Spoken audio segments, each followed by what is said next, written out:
Olá, tudo bem? Hoje eu vou estar falando com vocês a respeito de um tema que talvez nós necessitemos aí de uns 2, 3 vídeos, porque ele é extenso e ele tem a ver com o nosso tema, que são as testemunhas de Jeová e demais religiões evangélicas ou ditas evangélicas, ditas cristãs, como os mormons, adventistas, igreja, uma nova que me chegou esses dias aí, Verbo Vivo, que dizem que, olha, é páreo ali com as testemunhas de Jeová, bem semelhante, para variar, americano também, que domina, tá ok? Antes eu quero pedir para vocês se inscreverem no meu canal, tá? Estimularem outras pessoas a nos crescer, porque vocês é que vão nos fazer fortes, tá ok? Para nós podermos ir em frente com essa causa das testemunhas de Jeová que passam 10, 20, 30 anos lá dentro, de repente se dissociam ou são desassociados por motivos de simples discordância doutrinária, tá? E ficam perdidas, né? Porque o trabalho que é feito lá, que eu já tenho explicado em alguns vídeos, que envolve neurolinguística e uma espécie também de hipnose, como tem dito o Edson Reis, as pessoas ficam destruídas. Não tem nada. Eu nunca vi religião que cause tanto dano. Eu, quando quis deixar de ser pai de santo, eu pertencia a uma pleiade de 11 pais de santos que eram a elite aqui do Brasil em termos de candomblé. Olha, foi duro, foram uns 3 anos de muita luta para se livrar dos demônios. E eu ainda tinha meu desfavor e tenho até hoje esses 10 que ficaram lá, porque eles não aceitaram, eles me sentiram como que eu pratiquei uma traição contra o grupo, porque eu possuía um demônio que nenhum deles tinha, e não tem lá. E que era raro também. Então eles acharam isso uma desfeita muito grande e se uniram os 10. Eu estou aqui. Foi difícil? Foi muito difícil. Foi tão difícil que, olha, se dá quase que vontade para falar, se alguém quer sair de lá. Você vai encarar? Só que tem o seguinte, a torre é maior. A torre é maior. Eu achava que aqueles eram os maiores. A torre é maior. É só o que eu vos tenho falado, que eu passo em casa, né, há 67 anos. Com uma mãe ungida, de 96 anos aí, que eu cuido. E o que eu ouço todos os dias nesses 67 anos. Então é maior. É muito maior.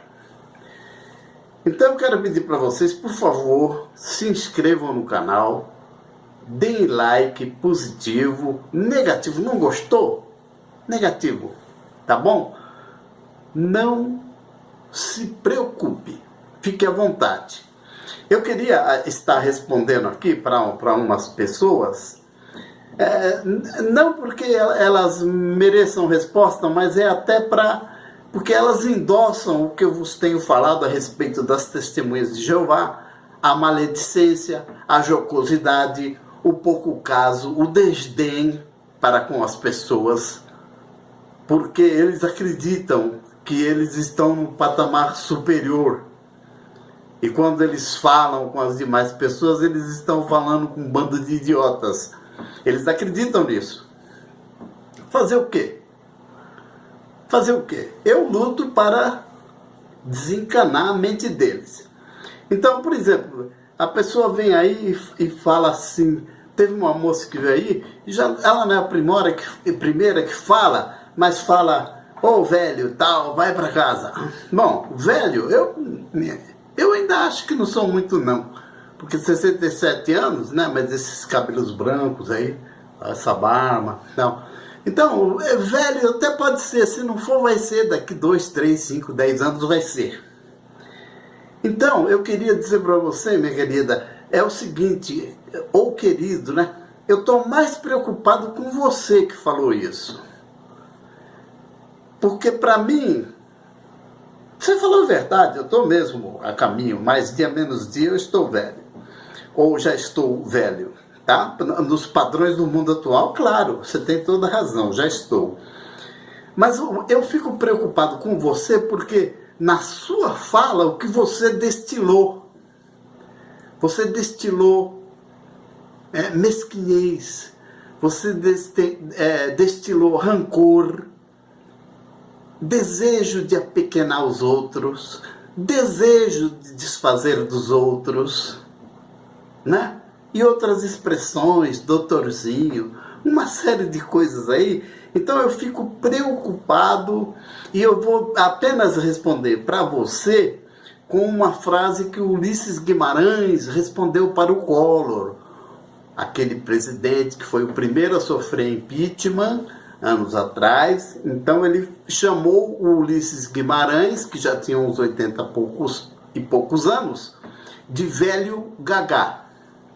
E o Ulisses Guimarães respondeu para ele, velho sou, velhaco não. É o que eu respondo para você. Tá? Velho sou, ou quase. Velhaco, como os que tem aí na tua organização, e principalmente aqueles 8 lá em cima, não. Isso não. Tá ok? Tem outros termos também. Teve um rapaz que veio aí e falou... Deixa eu ver aqui o que ele falou. Eu anotei aqui. Pinguço. Ele falou, a sua cara denuncia que você é um pinguço. Ele falou pra mim. Então, olha, jovem, eu não sou, não. Entendeu? Essa minha cara aqui... primeiro porque eu não tenho outra, né? Eu só tenho essa. Ela já foi bonita, hein? Ela já deu o que falar anos atrás. Mas pinguço eu não sou, não. Eu nunca fui. Talvez as marcas, algumas que tenha na minha expressão facial, na minha fala, sejam frutos de um AVC que eu sofri. Uma espécie de um AVC, está fazendo mais ou menos 8, 9 anos isso aí, próximo a 10 anos, só se recuperando se ficou 5, 6 anos, tá ok? E nós perdemos a fala, a voz que eu tinha, para vocês terem uma ideia, se vocês forem aí no Google e colocar lá, radialista Hélio Ribeiro, vocês vão escutar, ele já morreu, esse radialista, vocês vão escutar, a voz dele era a minha voz, aquela lá, tá? Aquela lá, a minha voz era idêntica, era aquela lá. E ficou essa daqui, infelizmente. O meu raciocínio, ele é perfeito. Só que aconteceu um fato interessante, que a ciência não soube explicar. Eu tive uma perda de memória em torno de uns 60%, de 20 anos para cá. A antiga não. Isso que é interessante. Coisas antigas não. Eu me lembro coisas de 2, 3 anos de idade. Tá? Mas de 20 anos para cá tem pessoas que me mostram foto. Ó, você estava lá esse dia, você falou isso. E eu, sinceramente, eu não me lembro nem das pessoas. Então a sequela que ficou em mim é uma voz que não é a minha, mas eu vou ter que ficar com essa daqui.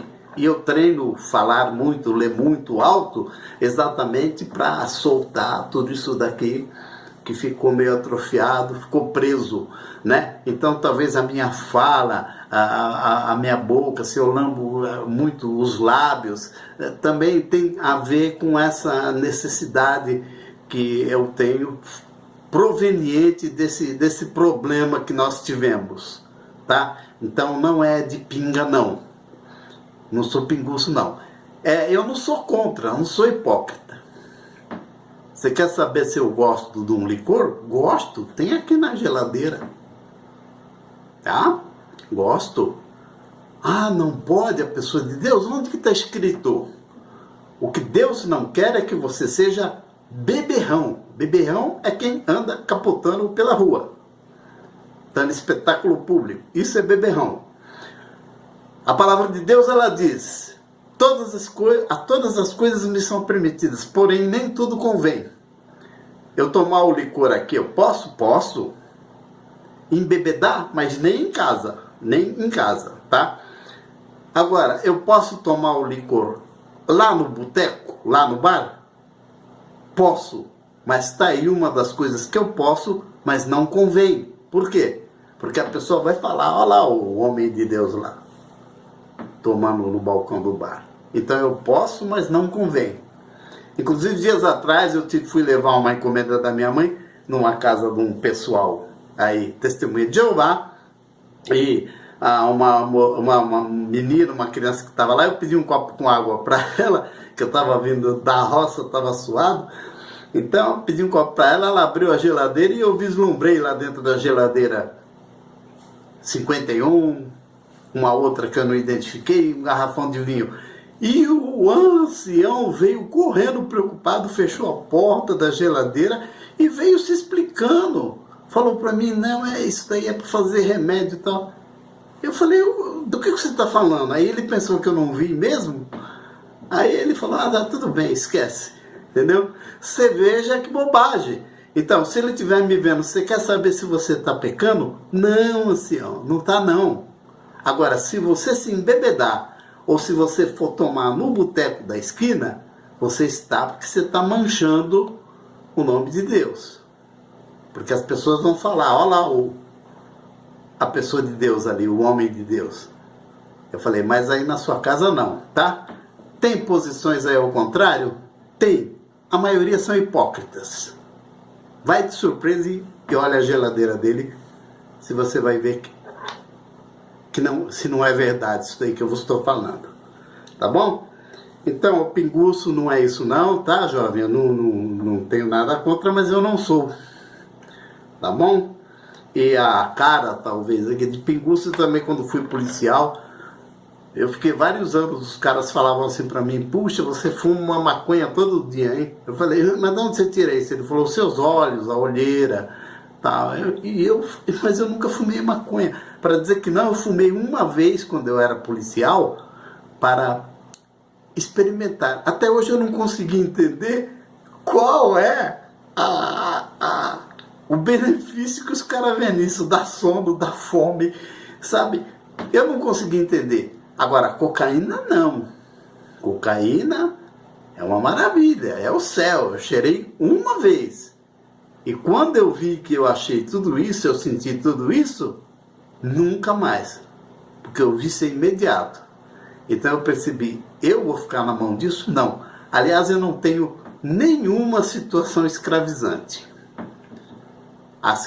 Algumas que conseguiu se estabelecer na minha vida, como os demônios, por exemplo, esses já foram. Esses já não estão mais aí. Os que estão aí atormentando atualmente são os da torre. Esses aí são de potestade superior. Que outra coisa eu queria falar para vocês?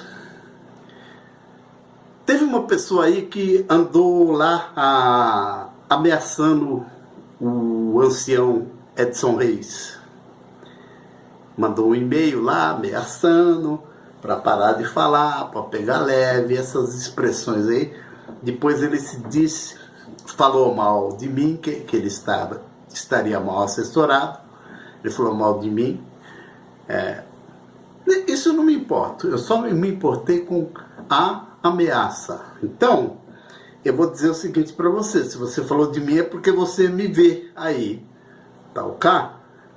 faz o seguinte, se identifica, CPF, RG, e-mail, fone, endereço, tá ok? Se você quiser vir aqui, pode vir, eu te passo o endereço. Se você quiser ir na polícia, vá onde você quiser. Você diz para ele que você é dos meios de comunicação.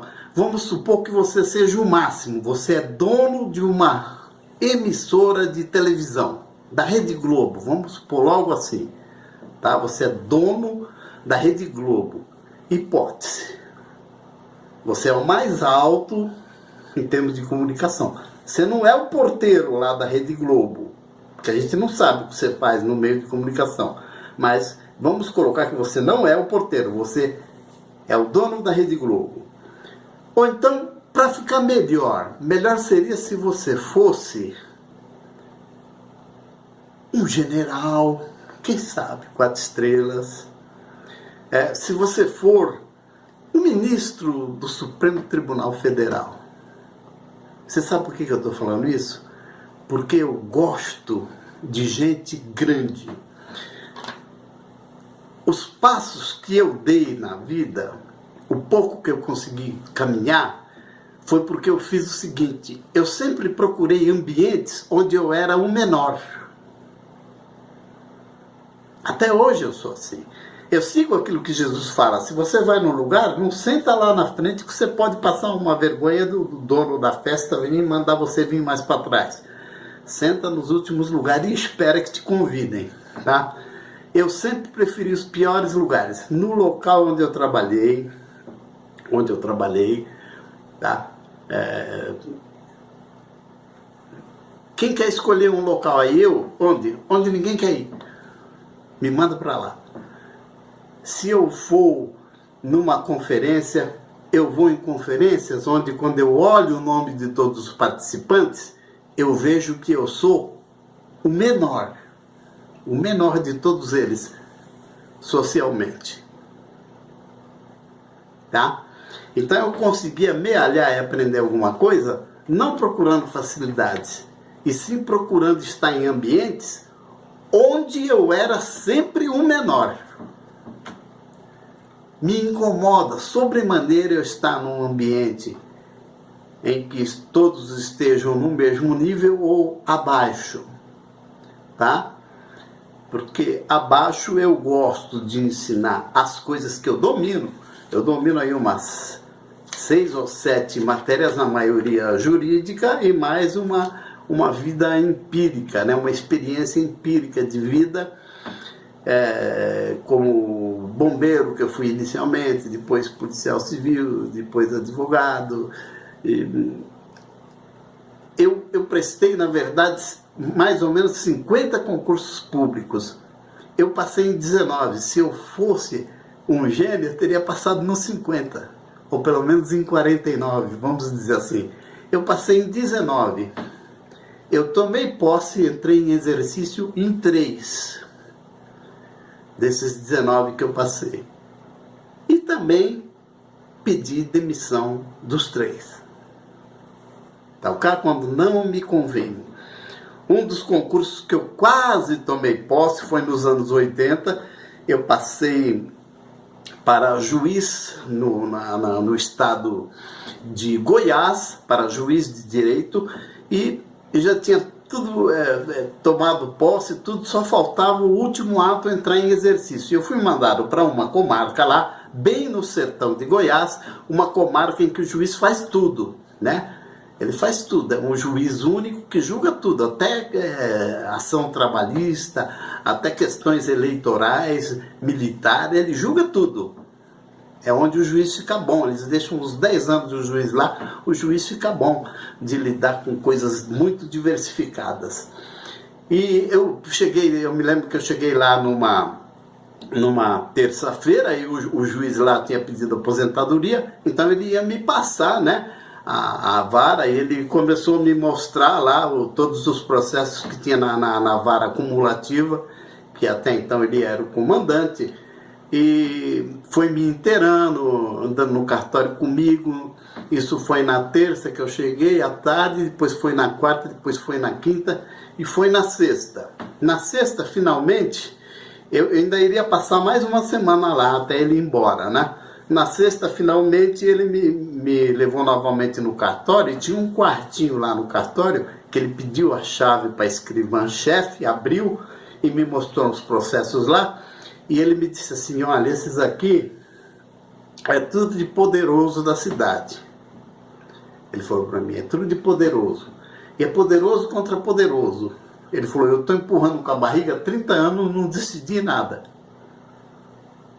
Por quê? Porque é poderoso contra poderoso. Aí eu falei para ele, então eu vou ter que decidir. Se você já está conseguindo empurrar 30 anos, eu vou ter que decidir. Ele falou, mas tem o seguinte, aqui nessa cidade, ele falou assim, e aqui no sertão de Goiás em geral, tá? Ele falou, aqui, o seu ordenado, você pode deixar inteiro lá no banco, porque você não paga nem agulha, nem avião, você não paga nada aqui, absolutamente nada. Mas tem o seguinte, se você mexer com um desses aí, o que você sentenciar contra, ele fica contra você. Ele falou, então, o que você vai fazer? Vai empurrando com a barriga. Uma hora ele falou, você é jovem, você pede promoção, vai para outro lugar e deixa isso aí para o outro. Eu falei, tá bom, excelência, tá bom. Terminamos aquele dia no fórum. Sabe para onde eu fui? Para a rodoviária e voltei para São Paulo. Não entrei em exercício. Deixei ele lá ver navios, vai ver que depois ele viu que eu não fui na segunda, na terça. Ele deve ter se comunicado com o tribunal. O tribunal não pode fazer nada, ele não entrou em exercício. Ele fez todos os atos, não entrou em exercício. E por que eu não entrei? Porque eu sabia que eu ia ter que ficar debaixo de maracutaia, gente. E eu não faço isso, não adianta. Consegui não fazer isso na polícia e nada. Talvez por isso não tenha amealhado bem, não tenha ficado rico. Mas, sabe, talvez o que tentaria estar rico, né? Naquela época não era fácil ir para a cadeia, não. Hoje está muito fácil, mas naquela época ia uma porção para cadeias também. É que o povo não ficava sabendo que os meios de comunicação eram menor. Tá bom? Então eu estou falando tudo isso aqui para vocês, porque a gente fica conversando aí e nenhuma apresentação eu não fiz, né? Então digamos que hoje eu tirei para fazer essa apresentação. Na advocacia, eu comecei com o Troncoso Pérez. O Troncoso Pérez, eu não sei quem de vocês conhece, mas vocês jogam aí no Google, vocês vão ficar conhecendo. Ele já faleceu e o Troncoso Pérez foi considerado o príncipe dos advogados criminalistas brasileiros. Não teve melhor antes e até o presente momento acho que não apareceu melhor depois. Eu aprendi alguma coisa com ele, mas indiretamente. Na verdade, eu passei a ser discípulo de um que tinha sido discípulo dele, o José Parada Neto, que é nome de presídio lá em Guarulhos hoje, que faleceu também precocemente, faleceu com um AVC como eu tive, faleceu com 53, 54 anos, já faz alguns anos isso daí. Então eu herdei tudo isso daqui, eu tive, digamos, uma carta de alforria para os dois, né? Porque os dois me davam processos de júri para fazer, não me pagavam um cafezinho, e eu nunca me atrevi a perguntar para eles quanto eles tinham cobrado, mas eu sabia que eles chegaram a cobrar 10, 15, 20 mil dólares em júris que eu fiz. E eles não me deram um cafezinho. Eles estavam me dando o principal. Eles me davam um processo na mão e eu perguntava, o que eu faço aqui, doutor? Você vai falar sobre isso.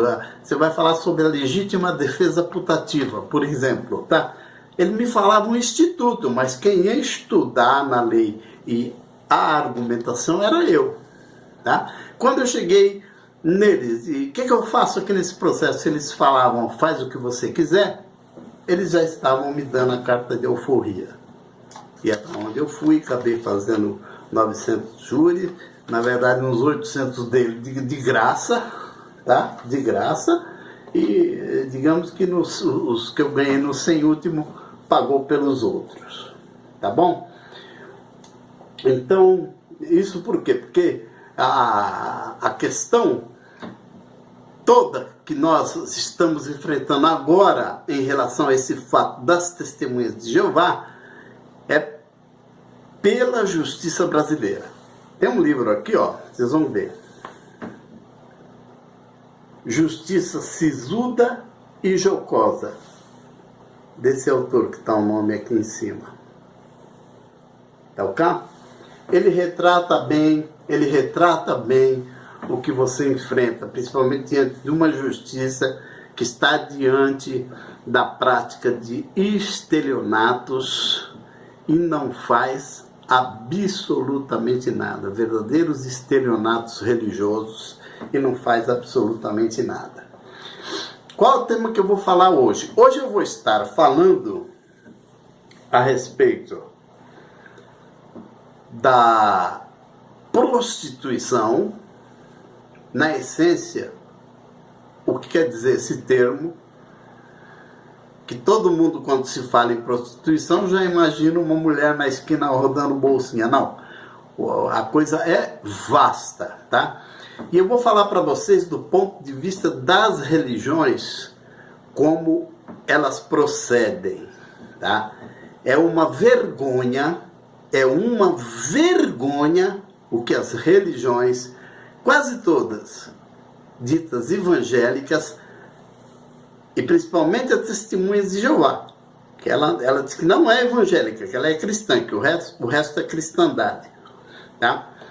Então, principalmente as Testemunhas de Jeová. Uma pessoa me perguntou assim, mas você tem paixão por elas? Não é que eu tenho paixão.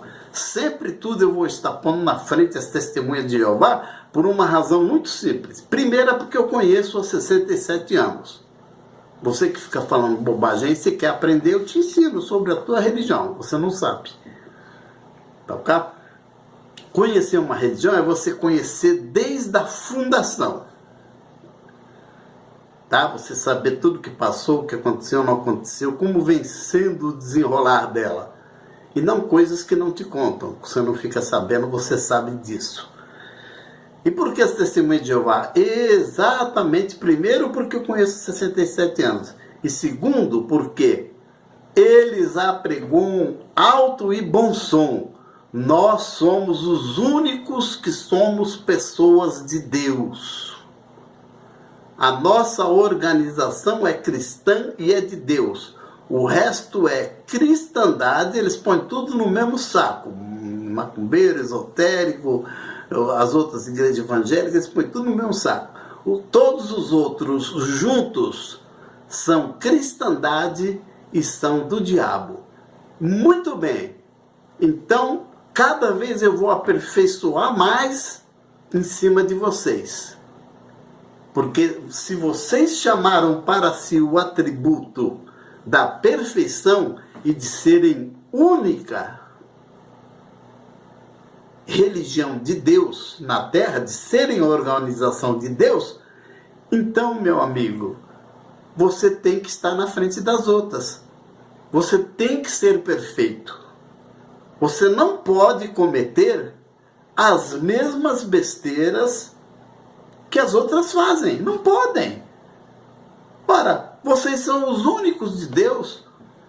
Então você quer ser locomotiva e você não quer puxar a carga? Você tem que puxar as outras. Você está na frente, vocês não são os únicos de Deus. Não há um monopólio da salvação aí entre vocês. Então vocês têm obrigação, primeiro, de serem perfeitos. Porque um dos atributos de Deus é a perfeição. Aí vocês vão me dizer, não, mas nós somos humanos, nós vamos ser lá no paraíso. Não, negativo. Vocês apregoam que são agora. Então vocês têm que ser melhor como pessoas. O casamento de vocês tem que ser melhor do que o de todo mundo. Tem que ser. É obrigado a ser, porque vocês tomaram essa posição de dianteira. Os outros diante de vocês são todos uns tolos perdidos. Então, por favor, eu só estou cobrando de vocês que vocês justifiquem esse título. Se vocês são a única organização de Deus na Terra, vocês têm a obrigação de ser melhor que os outros em tudo, mas não é um pouquinho melhor, não. é muito melhor. Vocês têm que estar lá em primeiro e o segundo lugar está a anos-luz de distância de vocês. E não é o que se vê. Então, esse tema que eu vou estar falando sobre a prostituição e as religiões evangélicas, o que envolve esse termo prostituição, e eu não estou falando só em relação às testemunhas de Jeová, mas em relação a todas, tá? Eu vou explicar a amplitude do termo. E é lógico, como vocês estão na frente, é o que vocês alegam. Então, a carga maior vai sempre em cima de vocês. Isso não tem por onde. Percebeu a estratégia da torre? A estratégia da torre é atrair a perseguição para falar: olha, estamos sendo perseguidos, porque somos os únicos de Deus. E você cai nessa. Fica aí que eu vou ali rapidinho tomar uma água e já volto. Tá ok?